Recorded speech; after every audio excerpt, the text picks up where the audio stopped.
Geography के क्वेश्चनों में एक उत्सुकता, एक क्यूरोसिटी हमेशा से ही देखने को मिलती है और इस बार का भी जो ऑप्शनल पेपर था ज्योग्राफी का, बड़ा ही अच्छा क्वेश्चन पूछे गए। यानी क्वेश्चन एकदम जिसे कह सकते हैं कंसेप्चुअल, बेसिक और करंट अफेयर्स के साथ जोड़कर। जिसने करंट अफेयर्स को पढ़ा है वो ज्योग्राफी के क्वेश्चनों को बड़े आसानी से सॉल्व कर लेगा।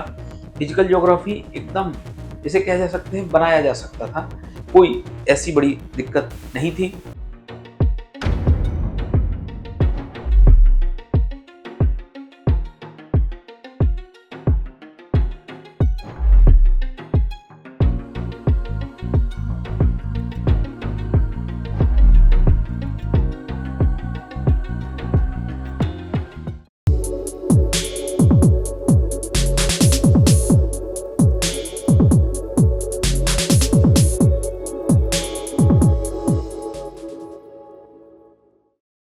हेलो फ्रेंड्स, आप सभी लोगों का बहुत बहुत स्वागत है प्रोटेस आईएएस में।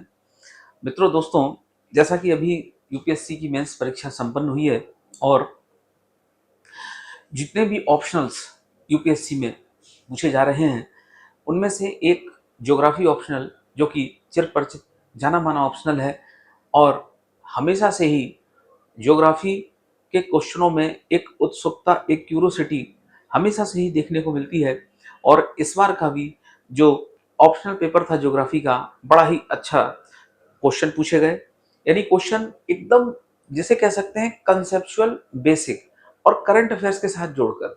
जिसने करंट अफेयर्स को पढ़ा है वो ज्योग्राफी के क्वेश्चनों को बड़े आसानी से सॉल्व कर लेगा।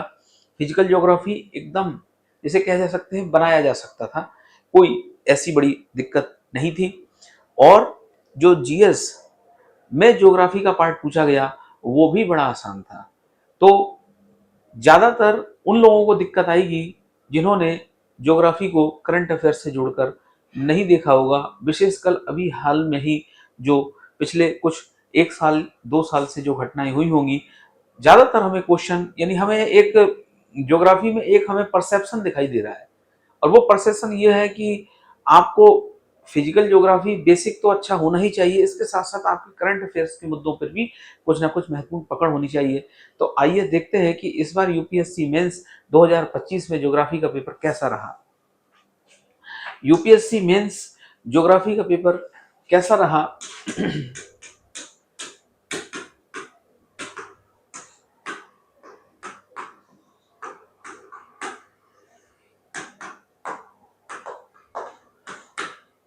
ये यूपीएससी मेंस ज्योग्राफी का जो ऑप्शनल पेपर था,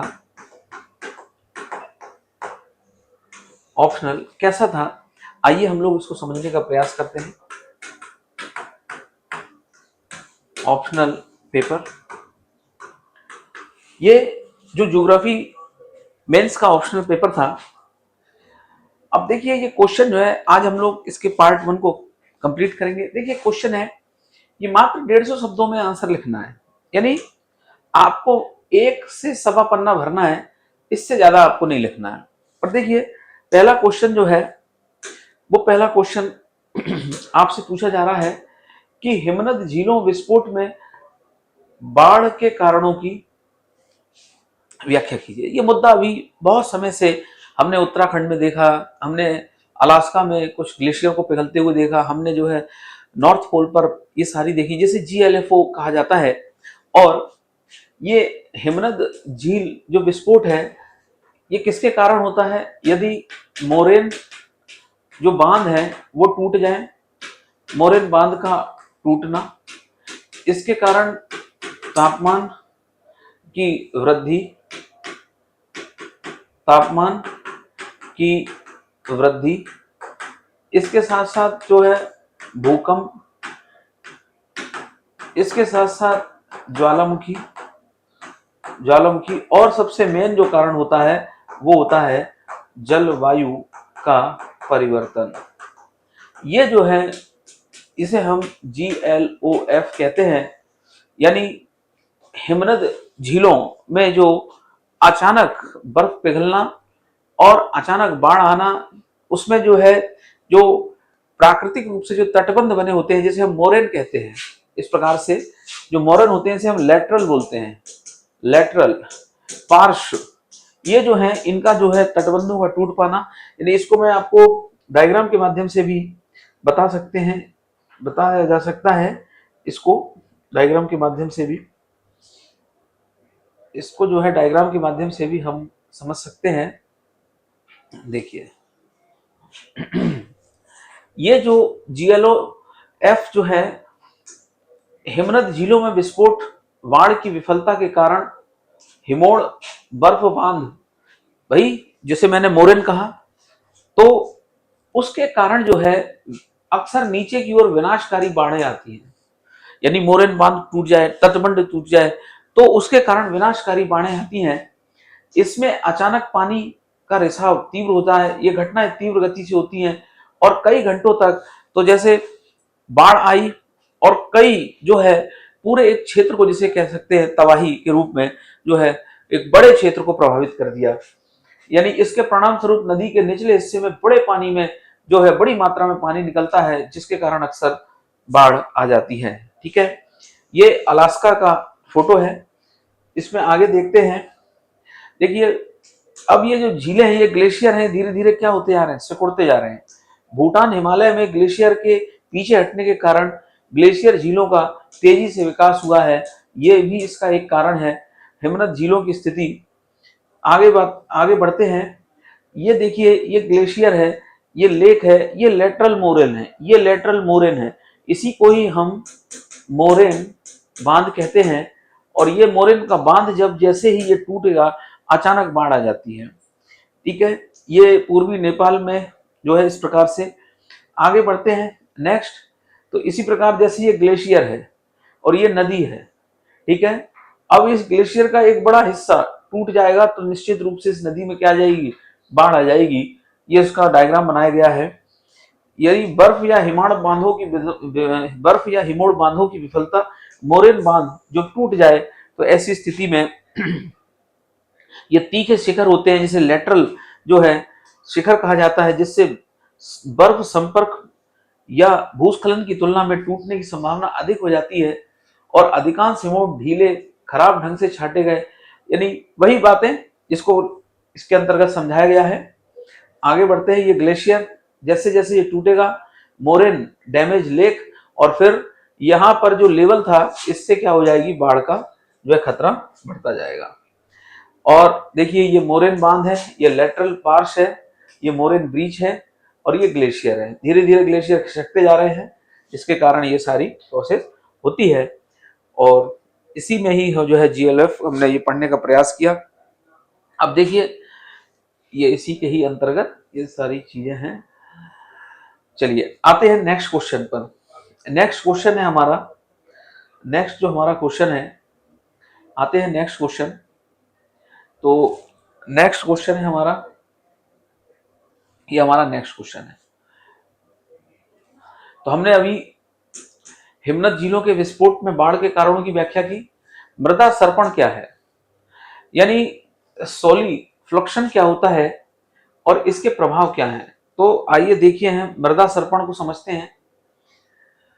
मृदा सर्पण क्या है, सोली फ्लक्शन क्या होता है। देखिए मृदा सर्पण, यानी मान लीजिए कि मृदा सर्पण को समझते हैं। देखिए मृदा सर्पण एक्चुअली में, मृदा सर्पण जैसे मान लीजिए ये कभी ग्लेशियर हुआ करता था, ये कभी ग्लेशियर हुआ करता था। अब इसका सेकंड डायग्राम, ये जो ग्लेशियर है अब ये किस में बदल गया है, मैदान में बदल गया है। अब इसका कुछ हिस्सा क्या हो रहा है, धीरे धीरे खिसकता जा रहा है, कुछ हिस्सा आगे क्या हो गया, शिफ्ट हो गया। तो जो मृदा की ऊपरी जो सतह है, जो तलछट है, धीरे धीरे उसकी जो शिफ्टिंग होती है, उसे हम मृदा सर्पण कहते हैं। ठीक है, जैसे इसका मैं आपको एक डायग्राम के माध्यम से इसको बताने का प्रयास करूंगा। मृदा सर्पण को, इसको एक डायग्राम के माध्यम से मैं इसको बताने का प्रयास करूंगा। मृदा सर्पण, देखिए मृदा सर्पण के बारे में, मृदा सर्पण को एक डायग्राम के माध्यम से बताने का, ये देखिए, यानी मृदा सर्पण, मृदा स्फीति गुरुत्वाकर्षण के कारण ढलान वाली सतहों पर मिट्टी के टुकड़ों का धीमे धीमे खिसकना। यानी पहले ये स्थिति थी, ये वाली ऊपर की परत, ये धीरे धीरे शिफ्ट होकर कहां पर आ जाए, यहां पर आ जाए। इसे ही हम कहेंगे मृदा सर्पण, इसे ही कहेंगे मृदा सर्पण। और यह प्रक्रिया धीरे धीरे होती है और अक्सर बारिश, बर्फ पिघलने, तापमान शीतलन चक्रों से प्रभावित होती है।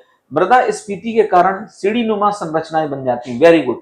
इसमें जो है सीढ़ी नुमा संरचनाएं बन जाती हैं, सीढ़ी नुमा संरचनाएं बन जाती हैं और वनस्पति के पैटर्न में बदलाव हो जाते हैं। जैसे इसको हम देखते हैं, यानी इसमें इसके प्रभाव में बारिश के पानी या पिघली हुई बर्फ मिट्टी में प्रवेश करती है, जिससे मिट्टी भारी और अस्थिर हो जाती है। मिट्टी धीरे धीरे धीरे धीरे, यानी यही है इसका मेन आंसर, धीरे धीरे खिसकने लगती है, शिफ्ट होने लगती है। तो ये जो पार्ट था वो यहां पहुंच गया। आइए इसका डायग्राम देखते हैं। देखिए ये जो है अलास्का, अब देखिए ये शिफ्टिंग जो है, ये वाला जो पार्ट है धीरे धीरे शिफ्ट होकर यहां पर आ रहा है। इसे कहा मृदा सर्पण। क्या कहा इसे? इसे ही कहा गया मृदा सर्पण। इसी पार्ट को मृदा सर्पण। अब देखिए ये धीरे धीरे धीरे धीरे शिफ्टिंग हो रही है, धीरे धीरे ये पार्ट जो है शिफ्टिंग हो रही है। इसे शैली जो है सोलिफ्लेक्शन भी कहा गया, यानी मिट्टी तलछट धीरे धीरे धीरे धीरे सरकती है। तो मृदा सर्पण जो है ये आसान क्वेश्चन था। इसमें इसके प्रभाव भी जो है हमने इससे पहले पढ़ने का प्रयास किया कि इसके प्रभाव से एक बड़ा क्षेत्र जो है वो प्रभावित होता है और धीरे धीरे धीरे धीरे कहीं ना कहीं जो संरचनाएं हैं वो संरचनाएं बिगड़ती हैं और नई संरचनाओं का निर्माण होता है। तो ऐसी परिस्थिति में, यानी यहां पहले कभी ग्लेशियर हुआ करते थे, ग्लेशियर के बाद अब जो है ये सेकंड पार्ट में ये मृदा सर्पण के रूप में हमने सोलिफ्लेक्शन की मुख्य विशेषताएं पढ़ने का प्रयास किया। ये सारी चीजें, चलिए आते हैं नेक्स्ट क्वेश्चन पे। तो मृदा सर्पण ये हमने क्वेश्चन पढ़ा। इसके अलावा जो हमारा पहला क्वेश्चन था, पहला क्वेश्चन जो हमारा था उसको हमने पढ़ा। पहला क्वेश्चन हमारा क्या था? फर्स्ट क्वेश्चन था हमारा हिमनद झीलों के विस्फोट, GLOF। उसके बाद मृदा सर्पण, सोलिफ्लेक्शन। और अब है मृदा पर्वतीय प्लेटियों के ग्रीवा खंड निर्माण, नेपी।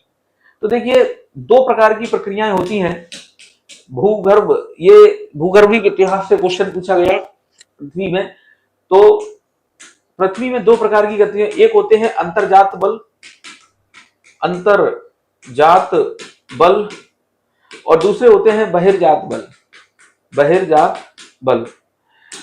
इसमें एक होते हैं महादेश जनक बल और एक इसमें होते हैं जो है त्वरित गति वाले बल। अब इसमें जो है पर्वत प्लेटियों में ग्रीवा खंड यानी नेपी ये जो है इनके निर्माण में अग्रसर भूगर्भिक और विवर्तनीय प्रक्रियाएं होती हैं, बिल्कुल होती हैं। देखिए जैसे एकनत, समनत, दिग्नत, वलन। अब ये जो हिस्सा है वो धीरे धीरे ये हिस्सा जो है वो आगे आ जाए, यहां पर आ जाए, ठीक है। तो मान लीजिए कभी ये हिस्सा जो था वो टूट कर यहां आ जाए तो इसको हम नेपी कहेंगे। तो ऐसे में ये प्रक्रियाएं कब होती हैं? पृथ्वी के अंतर्जात बलों के कारण। इसमें हम अंतर्जात बलों में एक तरफ महादेश जनक बल और दूसरी तरफ जो है हम पृथ्वी के जो आंतरिक बल हैं उनमें जो है हम लोग ये पढ़ेंगे, जिसमें हम लोग बलन, समबलन, एक बलन, दिग्नत बलन और फिर उसी में ही जो है नेपी यानी ग्रीवा खंड का निर्माण कैसे होता है इसको हम लोग पढ़ने का इसमें प्रयास करेंगे। बड़ा ही सिंपल क्वेश्चन है, इसमें ऐसी कोई दिक्कत नहीं है, फिर भी इसको एक बार देख लेते हैं। देखिए ये जो है कंप्रेसिव यानी संपीड़न, जैसे मैंने कहा वलन और संबलन, उससे कारण जो है जब महाद्वीपीय प्लेटें चट्टानें आपस में टकराती हैं तो भारी दबाव पड़ता है, उनमें फोल्ड आ जाते हैं, थ्रस्ट फोल्डिंग, नेपी निर्माण इसी के अंतर्गत। उसके बाद नेक्स्ट जो है जिसके परिणाम स्वरूप चट्टानें विशाल रूप से अलग भूखंड, यानी ये जो है ये कभी यहां पर ये हिस्सा हुआ करता था, इसी डायग्राम को मैंने यहाँ पर बताने का प्रयास किया है। ये जो हिस्सा है ये हिस्सा टूटकर धीरे धीरे इसकी शिफ्टिंग यहां हो गई तो इसे नेपीस कहा, इसे ग्रीवा खंड कहा। और इसका निर्माण पृथ्वी के अंतर्जात बलों के कारण होता है। अंतर्जात बलों में प्लेट टेक्टोनिक, जिसमें जो जिसे हम कहते हैं, जिसमें जो है आंतरिक बलों में जिसमें वलन, संबलन, एक वलन, दिग्नत वलन, जिसमें संपीड़न है और जिसमें जो है थ्रस्ट है, यानी संपीड़न, कंप्रेशन, और जब प्लेटें एक दूसरे से दूर जाएं तो संपीड़न के दौरान जो है ये जो हिस्सा है, या प्लेटें जब एक दूसरे से दूर जाएं तो ऐसी स्थिति में जो है ये ग्रीवाखंड या नेपी का निर्माण होता है। संपीड़न बल, अत्यधिक बलन, क्षैतिज संतुलन, जिसके कारण इनका निर्माण होता है ग्रीवाखंड। अब अंतर्जात बलों के कारण यही दो प्रकार के आकस्मिक बल और यानी पटल विरूपणी बल, आकस्मिक बल। अब आकस्मिक बल में जो है इस प्रकार के सारे बल, इसके बारे में जो है हमने डिटेल में जानकारी की थी। इसी में ही जो है ये सारे समनत, एक समनत, दिग्नत, अधिबलन, ये सारी चीजें जो है इसके अंतर्गत। महान हिमालय, जैसे ये पीर पंजाल पर्वत श्रेणी, ये महान हिमालय, तो इनके कुछ हिस्से कहां पर आ गए हैं, ये कश्मीर घाटी में, तो इसे कहा ग्रीवाखंड। ठीक है, धीरे धीरे धीरे धीरे। तो वलन, संबलन, समन्वित वलन, भ्रंशन, तो इसमें फॉल्ट। आगे बढ़ते हैं, नेक्स्ट अगला क्वेश्चन देखते हैं। देखिए, तो हमारे 3 क्वेश्चन हो गए कंप्लीट। आइए आते हैं नेक्स्ट क्वेश्चन पे। हमारा अगला नेक्स्ट क्वेश्चन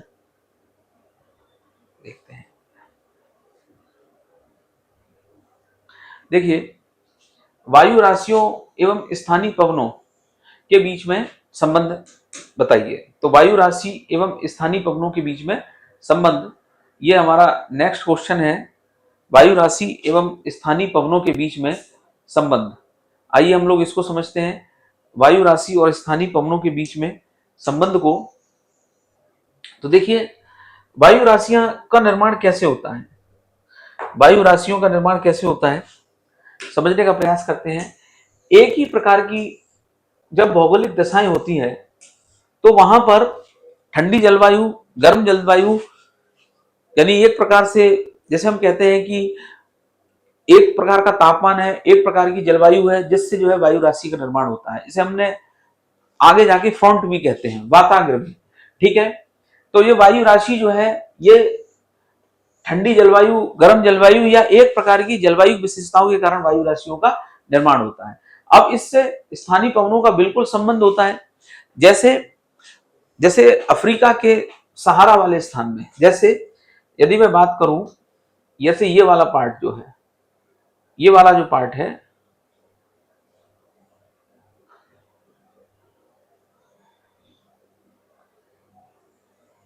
जैसे ये पार्ट है, ये है सहारा मरुस्थल, सहारा मरुस्थल। तो यहां पे कौन सी वायु राशि पाई जाएगी, गर्म। अब जब यहां से पवने गर्म होकर ऊपर उठेंगे, यहां से पवने गर्म होकर ऊपर उठेंगे, ठीक है, जिसके कारण स्थानीय पवनों का विकास होगा। जैसे हरमट्टन है, जैसे सिराको है, जैसे लेवेच है, जैसे गिबली है, जैसे गिनी या डॉक्टर वायु है। ठीक इसी प्रकार एक स्विट्जरलैंड में एक स्थानीय पवन चलती है फोन, जो कि ठंडी जो है वो वायु राशि के कारण उसका निर्माण होता है। ठीक इसी प्रकार चिनूक जो है वो अमेरिका में चलती है। ठीक इसी प्रकार जो शीतोष्ण कटिबंधीय जो चक्रवात वाले और प्रतिचक्रवात वाला जो क्षेत्र है, शीतोष्ण कटिबंधीय अर्थात 66.5 45 से 66.5 के बीच में, वहां पर बहुत ज्यादा जो है चक्रवात और प्रतिचक्रवात आते हैं। तो वहां पर भी ये वायु राशियों के कारण स्थानीय पवनों का जन्म होगा। तो स्थानीय पवनों का संबंध वायु राशियों से आप जोड़कर लिख सकते हैं। सिंपल क्वेश्चन है, इसको डिटेल में बताने की जरूरत नहीं है। अब समुद्री लहर क्या है, तो समुद्री सतह का ऊपर की ओर आगे बढ़ना। लेकिन यदि समुद्री जलधारा आ जाए तो जलधारा में तापमान आएगा, जलधारा में लवणता आएगा, जलधारा में घनत्व आएगा, जलधारा में पृथ्वी का घूर्णन आएगा। पृथ्वी जो है पश्चिम से पूर्व की ओर घूमती है। तो आप देखते हो कि जैसे हम बाइक चलाते हैं, साइकिल चलाते हैं, तो हम इस दिशा में जा रहे होते हैं, लेकिन हमारे जो कपड़े हैं या हमारा कोई मान लीजिए गमछा वगैरह होता है वो पीछे की ओर जा रहा होता है। ऐसे ही एक विपरीत बल लगता है, ठीक है ना।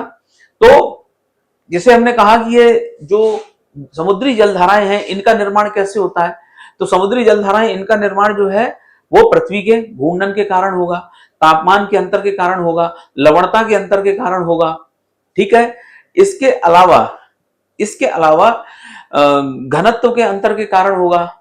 इसके अलावा जो पवने हैं, व्यापारिक पवने, यानी ऊपर से वो समुद्री सतह को छीलते हुए आगे बढ़ेंगी, तो जो पवने हैं वो पवने भी ढेर सारा पानी अपने साथ ले जाएंगी। तो ये कारण है समुद्री जलधारा के। अब ज्वार भाटा बहुत सिंपल क्वेश्चन है। ज्वार भाटा कैसे पूछा जाएगा? तो चंद्रमा और सूर्य का आकर्षण बल, जिसमें सबसे ज्यादा किसका होगा? चंद्रमा का, क्योंकि चंद्रमा सूर्य की तुलना में पृथ्वी के ज्यादा नजदीक है। फिर क्या कहा गया? ज्वार भाटा में गुरुत्वाकर्षण बल, ज्वार भाटा में जो है गुरुत्वाकर्षण बल कार्य करेगा। तो ये ज्वार भाटा, तो तीनों में अंतर बड़े आसानी से लिखे जा सकते हैं, कोई दिक्कत नहीं है। अब भूदृश्यों एवं स्थलाकृतियों के क्रमिक विकास में अनाच्छादन। तो अनाच्छादन जो है अपक्षय अपर्दन, ठीक है, डिड्यूडेशन जिसे कहा जाता है, अनाच्छादन कालानुक्रम जिसे डिड्यूडेशन कहा जाता है। तो ये जो अपक्षय अपर्दन है, चट्टानों का जो अपक्षय और जो है धीरे धीरे अपर्दन होता है, इसका एक धीरे धीरे कालानुक्रम के कारण ये अपक्षय अपर्दन होता है। ये बड़ा आसान क्वेश्चन है, इसमें कोई दिक्कत नहीं है, बिल्कुल आसानी से ये लिखा जा सकता है। और भूदृश्य और स्थल आकृतियों के क्रमिक विकास को समझने के लिए हम अनाच्छादन के कालानुक्रम को, जिसमें अपक्षय अपर्दन, धीरे धीरे अपक्षय अपर्दन, और फिर उससे ढेर सारी जो आकृतियां हैं वो हम लोग निर्मित कर सकते हैं, जैसे समुद्र में, जैसे जैसे वायु के द्वारा, जैसे हिमोड़ बर्फ के द्वारा। अब इसमें जो है जुगेन है, यारडंग है, इसमें जो है बरखान है, और फिर इसी प्रकार समुद्र में कई प्रकार के हिमोड़ है, कई प्रकार के स्टेरोलाइट है। ये सब जो है हम अपक्षय अपर्दन के माध्यम से इसको डिटेल में पढ़ सकते हैं। गहरे समुद्र में खनन क्या है? तो आपको पता है ये करंट अफेयर से संबंधित जो है ये मुद्दा भी था। गहरे समुद्र में जो महंगी धातुएं हैं, गहरे समुद्र में डीप ओशन में, यानी 6 किलोमीटर तक की गहराई में बहुत सारी जो है इंपॉर्टेंट धातुएं हैं, उनका जो है कहीं ना कहीं बहुत सारी जो महत्वपूर्ण धातुएं हैं उनको प्राप्त करने के लिए, समुद्री खनिज को प्राप्त करने के लिए, अन्य संसाधनों को प्राप्त करने के लिए गहरे समुद्र में जो है खनन किया जाता है। इससे संभावित लाभ और खतरे क्या है? ठीक है, तो लाभ ये है कि बहुत सारे हमें जो संसाधन है वो प्राप्त होंगे। इसके अलावा नई नई खोज अनुसंधान को विकास मिलेगा। खतरा क्या हो सकता है? ध्वनि प्रदूषण हो सकता है। खतरा क्या हो सकता है? जो समुद्र की तलछट है वो जो है उसको जो है ज्यादा यदि समुद्री तलछट को खोदा जाएगा तो निश्चित रूप से जो समुद्री जो जलतंत्र है वो प्रभावित होगा, समुद्री जीव जंतु का एक जो इकोसिस्टम है वो प्रभावित होगा, और इससे कहीं ना कहीं धीरे धीरे जो है एक प्रकार से समुद्री तरंगें पैदा हो सकती है, यानी तलछट जो है उसको नुकसान ज्यादा नहीं पहुंचना चाहिए, समुद्री पर्यावरण को नुकसान हो सकता है। ये सारे कारण इसमें लिखे जा सकते हैं। ये भी बड़ा आसान क्वेश्चन है। मनुष्य एवं वन्य जीव के संघर्ष निरंतर बढ़ते जा रहे हैं। इसके अब देखिए ये जो क्वेश्चन है ये बिल्कुल सिंपल क्वेश्चन है, यानी आप करंट अफेयर्स का ये क्वेश्चन है। एक तरफ मनुष्य है, दूसरा वन्य जीव है। अब इसमें आप जो है नए नए उदाहरण दीजिए। जैसे अभी हाल ही में केरल में और महाराष्ट्र में ये देखा गया कि जो वहां का लोकल जो सियार है वो मनुष्य की बस्तियों में रहने लगा, क्योंकि धीरे धीरे प्राकृतिक जो पर्यावरण है उसका विनाश हो रहा है। ठीक इसी प्रकार नीलगिरी के जंगलों में जो बंदर पाए जाते थे स्थानीय, वो जो है धीरे धीरे मनुष्य की आबादी वाले क्षेत्रों में रहने की ओर विवश हो रहे हैं। अब इस नेक्स्ट जो है आप उदाहरण दोगे, इसके बाद जो है सीधे अमेजन के वर्षा वनों का, अमेजन के जंगलों का, इसके बाद जो है तो मनुष्य एवं वन्य जीव के संघर्ष निरंतर बढ़ते जा रहे हैं। ये बड़ी आसानी से इसका आंसर दिया जा सकता है और कई प्रकार से जो है इसके आंसर लिखे जा सकते हैं, कई उदाहरण लिखे जा सकते हैं। चलिए आगे बढ़ते हैं। आगे बढ़ते हैं। इसमें नेक्स्ट कौन सा क्वेश्चन है? तो नेक्स्ट जो क्वेश्चन है वो नेक्स्ट क्वेश्चन है, देखिए नेक्स्ट कितना सरल क्वेश्चन है। आइए देखते हैं नेक्स्ट क्वेश्चन के बारे में। वायुमंडल की त्रिकोशीय परिसंचरण प्रणाली। अब त्रिकोशीय परिसंचरण प्रणाली के बारे में जो क्वेश्चन पूछा जा रहा है तो बड़ा सिंपल है। त्रिकोशीय परिसंचरण प्रणाली आपने सबने सुना होगा कि त्रिकोशीय परिसंचरण प्रणाली यानी इसमें जो है हेडली सेल,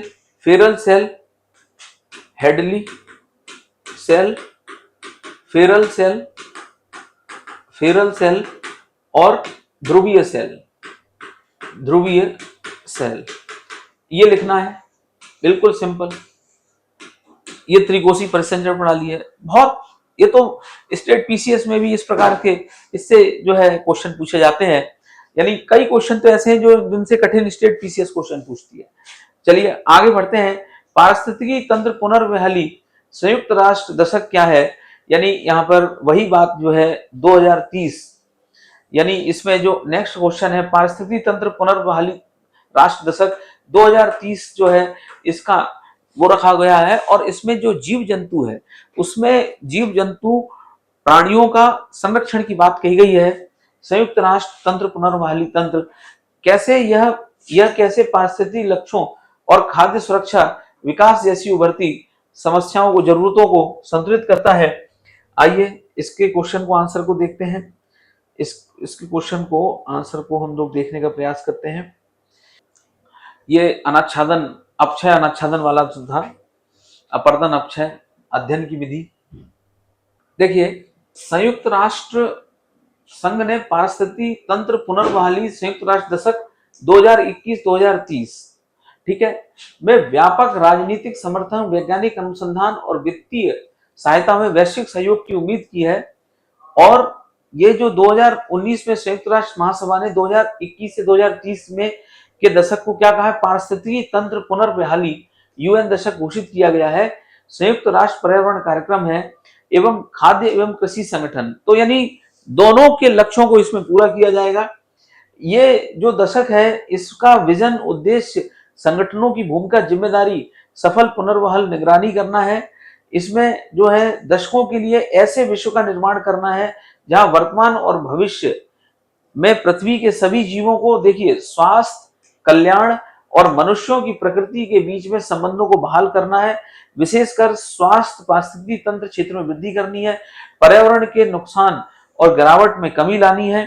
मुख्य लक्ष्य है वैश्विक, क्षेत्रीय, राष्ट्रीय, स्थानीय प्रतिबद्धताओं को बढ़ाना है, पारिस्थितिकी तंत्र के क्षरण को कम करना है, ठहराव और उत्क्रमित करने में मदद मिले, शिक्षा प्रणाली। ये जो है मेन जो बात कही जा रही है पारिस्थितिकी तंत्र पुनर्बहाली जो पर यूएन दशक घोषित किया गया 2021 से 2030 के बीच में, इसमें खाद्य एवं कृषि संगठन और संयुक्त राष्ट्र पर्यावरण कार्यक्रम जो है इनके माध्यम से जो है किन उद्देश्यों को पूरा किया जाएगा, तो स्वास्थ्य, कल्याण, मनुष्य और प्रकृति के बीच में जो सतत विकास है जिसमें प्रकृति और मनुष्य दोनों का संतुलन बना रहे, इस पर जो है विशेष रूप से फोकस किया जा रहा है। विशेष कदम है कि संपूर्ण वैश्विक समुदाय के बीच सहयोग की आवश्यकता है। विभिन्न देशों और सरकारों से अपेक्षा की जाती है पुनर्बहाली प्रयासों को लागू करने के लिए बजट तैयार करें। गैर सरकारी संगठनों को स्थानीय समुदायों की क्षमता निर्माण के लिए कार्य करना होगा। संयुक्त राष्ट्र की एजेंसियां विभिन्न हितधारकों के बीच समन्वय एवं पुनर्बहाली उपायों, राष्ट्रीय लेखांकन, स्कूल पाठ्यक्रम को शामिल, शिक्षाविद, स्थानीय लोगों, महिलाओं, ये सारी जो है चीजें इसमें कहने का प्रयास किया गया है। तो सिंपल था, लिखा जा सकता था इस वाले प्रश्न का उत्तर भी। आगे देखते हैं नेक्स्ट जो है, सॉरी एक सेकंड, ये आगे बढ़ते हैं। देखिए अगला कौन सा क्वेश्चन है, तो अगला क्वेश्चन है हमारा, नेक्स्ट जो क्वेश्चन है ये वाला जो क्वेश्चन है, इस हम क्वेश्चन पे पढ़ रहे थे, तो ये हमारा ये हो गया। उसके बाद नेक्स्ट अगला क्वेश्चन पे आते हैं। तो अगला क्वेश्चन है हिमालय अभी भी ऊंचा रहा। बिल्कुल हिमालय अभी भी ऊंचा हो रहा है, क्यों कि एक तो जलवायु परिवर्तन, दूसरा जो हमारी इंडियन प्लेट है और जो यूरेशियाई प्लेट है वो दोनों एक दूसरे की ओर आगे बढ़ रही है। तो प्रतिवर्ष लगभग 0.4 इंच या 5 सेंटीमीटर, 0.4 जो इंच है या 5 सेंटीमीटर जो है वो हिमालय की ऊंचाई बढ़ती जा रही है। ये क्वेश्चन का आंसर बड़ी आसानी से लिखा जा सकता है। तो अगला नेक्स्ट क्वेश्चन हमारा ये वाला जो है, अमेजन और कांगो बेसिन में कृषि के लिए वनों की जो कटाई की जा रही है, अमेजन और कांगो बेसिन में जो वनों की कटाई, कृषि के लिए वनों की कटाई के पारिस्थितिकी परिणाम विशेष रूप से जैव विविधता एवं जलवायु नियमन की चिंता को ध्यान में रखते हुए क्या है, यानी इस पर ये देखिए करंट अफेयर्स का मुद्दा है। तो अमेज़न में जो कृषि के लिए बड़े पैमाने पे जंगलों को साफ किया जा रहा है, इसी प्रकार हमने इंडोनेशिया में भी देखा था। इंडोनेशिया में बोर्नियो द्वीप के बारे में हमने पहले से इस पे जो है करंट अफेयर्स में चर्चा की थी कि बोर्नियो में जो बंदर की जो कई सारी मकॉक जो है प्रजातियां पाई जाती हैं, वो सब खतरे के संकट में आ गई हैं, क्योंकि बड़े पैमाने पर इंडोनेशिया में विकास कार्य किया गया। तो जो जैव विविधता का सबसे शानदार द्वीप कभी हुआ करता था बोर्नियो, उस बोर्नियो द्वीप आज भी वहां वो जो है पारिस्थितिकी संकट के दौर से गुजर रहा है।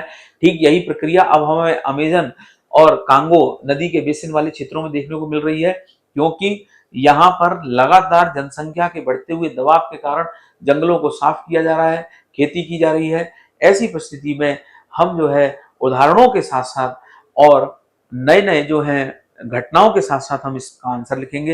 यानी ये भी जो है आंसर लिखा जा सकता है, किया जा सकता है, सिंपल है, कोई दिक्कत नहीं है। पृथ्वी की वायुमंडल प्रणाली में ऊर्जा के वितरण एवं संतुलन, बहुत ही सिंपल क्वेश्चन है। सिंपल क्वेश्चन कैसे है कि समझ लीजिए ये जो है हमारा धरातल है, ये धरातल है अर्थात ये पृथ्वी है, और ये जो है वो सूर्य है। तो सूर्य से जो पृथ्वी की किरणें, सूर्य की किरणें जो पृथ्वी पर आती हैं, वो सूर्य की किरणें पृथ्वी पर आती हैं लघु तरंग तरंग दैर्घ्य के रूप में, जिसे हम शॉर्ट वेव रेडिएशन के रूप में। और जब ये पृथ्वी से जब ये तरंगें परावर्तित होती हैं तो ये दीर्घ तरंग दैर्घ्य यानी टेरेस्ट्रियल, इन्हें टेरेस्ट्रियल वेव्स कहा जाता है। दीर्घ तरंग दैर्घ्य के रूप में ये तरंगें परावर्तित होती है, इन्हें टेरेस्ट्रियल वेव्स कहा जाता है। तो इसे पृथ्वी का ऊष्मा बजट कहा जाता है, यानी 34 पर यूनिट, 34 यूनिट और फिर यहां से 51 यूनिट। यानी एक वो हिस्सा जो पृथ्वी पर आए बिना, सूर्य के प्रकाश का एक वो हिस्सा जो पृथ्वी पर आए बिना ही परिवर्तित हो जाए, यानी कुछ बादलों से, कुछ बर्फ की टोपियों से और कुछ जो है अन्य माध्यमों से टकराकर सीधे सूर्य का प्रकाश जो है वो पृथ्वी पर पहुंचने से पहले सीधे परावर्तित हो जाए, वो जो है कितना परसेंट, 34। उसके बाद पृथ्वी पर आए फिर 51% में, फिर जो है वो दीर्घ, मतलब उसके बाद जो पृथ्वी से परावर्तित होगा वो दीर्घ तरंग दैर्घ्य के रूप में परावर्तित होगा, इसे हम टेरेस्ट्रियल वेव्स कहेंगे। बस यही इसमें क्वेश्चन पूछा गया है, बिल्कुल सिंपल क्वेश्चन, क्लास में इसको डिटेल में बड़ी अच्छी तरीके से सॉल्व कराया है। अगला है बाधा द्वीपों का निर्माण। तो देखिए बाधा द्वीप, बैरियर्स, ये क्या होते हैं, मानव और प्रकृति जनित होते हैं। बाधा द्वीप जो है ये मानव और प्रकृति जनित होते हैं। तो बाधा जो द्वीप है, बाधा द्वीप जो है ये मानव और प्रकृति, मानव और प्रकृति जनित होते हैं। और जैसे केरल के तट पर बाधा द्वीप, जैसे मान लीजिए केरल के तट पर समुद्री ऊंची ऊंची लहरें आई तो रेत की यहाँ पर बांध, रेत का जो है एक प्रकार से टीला सा बन गया, जिसके कारण क्या है, लैगून, झीलें बन गई। तो ये बाधा द्वीप जो है किसके कारण निर्माण होते हैं, प्रकृति जनित कारणों से और मानव जनित कारणों से। तो ये जो है इनके कुछ लाभ भी होंगे, इनके कुछ नुकसान भी होंगे। और जैसे अभी हमें फ्योर्ड जो तट है, यानी जैसे हम बोलते हैं नॉर्वे के तटों पे, इसी प्रकार डाइक है जो तटबंध बनाए जा रहे हैं, उनमें भी हमें कहीं ना कहीं जो बाधा द्वीप इसी का जो निर्माण किया है, इसी प्रकार जो यूएई और अन्य क्षेत्रों में, तो वहां पर भी हमें कुछ जलवायु की समस्याएं अभी करंट अफेयर्स में देखने को मिली थी, तो वहां से ये क्वेश्चन पूछा गया है। इसका सेकंड पार्ट हम नेक्स्ट वीडियो में करेंगे। तो मुझे लगता है ये सिंपल क्वेश्चन थे, आसानी से किए जा सकते थे।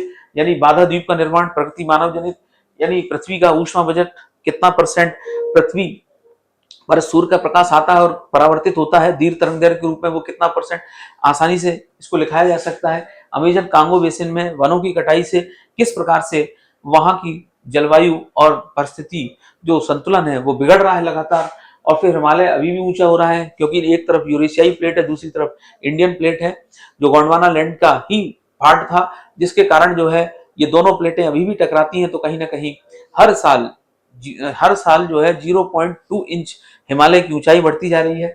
ये सब हमने क्वेश्चन पढ़ने का प्रयास किया। इसके बाद जो है हमने पढ़ने का प्रयास किया कि पारिस्थितिक तंत्र पुनर्बहाली 2021 से 2030, इसमें मानव है, पर्यावरण है, इसमें दोनों के बीच में संतुलन है, इसमें खाद्य सुरक्षा, सब कुछ जो है इसके अंतर्गत करना है। फिर मनुष्य एवं वन्य जीव में संघर्ष लगातार बढ़ते जा रहे हैं, ये क्वेश्चन आसानी से लिखा जा सकता है। फिर जो है अदृश्य एवं भू जो है स्थल कृतियों के क्रमिक विकास को समझने के लिए जो है भू फिर इसके बाद है भूदृश्य एवं स्थल अनाच्छादन, यानी अनाच्छादन, अपक्षय और अपर्दन। इस पे हम लोग वायु के माध्यम से, इसमें बर्फ के माध्यम से, ये सारे हम लोग इसमें उदाहरण लिखेंगे। वायु राशियों में स्थानीय दोनों, ये मैंने अभी आपको समझा दिया। समुद्री लहर सिंपल। तो मुझे लगता है ज्योग्राफी का ये पेपर बड़ी आसानी से सॉल्व किया जा सकता है और निश्चित रूप से कंसेप्ट जो है उन्हीं के ही आसपास क्वेश्चन पूछे गए हैं। यदि आपके कंसेप्ट क्लियर हैं तो आपको कोई दिक्कत नहीं आने वाली। इसका नेक्स्ट पार्ट हम लोग सेकंड वीडियो में लेकर आएंगे। तो आज के लिए इतना ही। आप सभी लोगों का बहुत बहुत धन्यवाद। Thank you very much.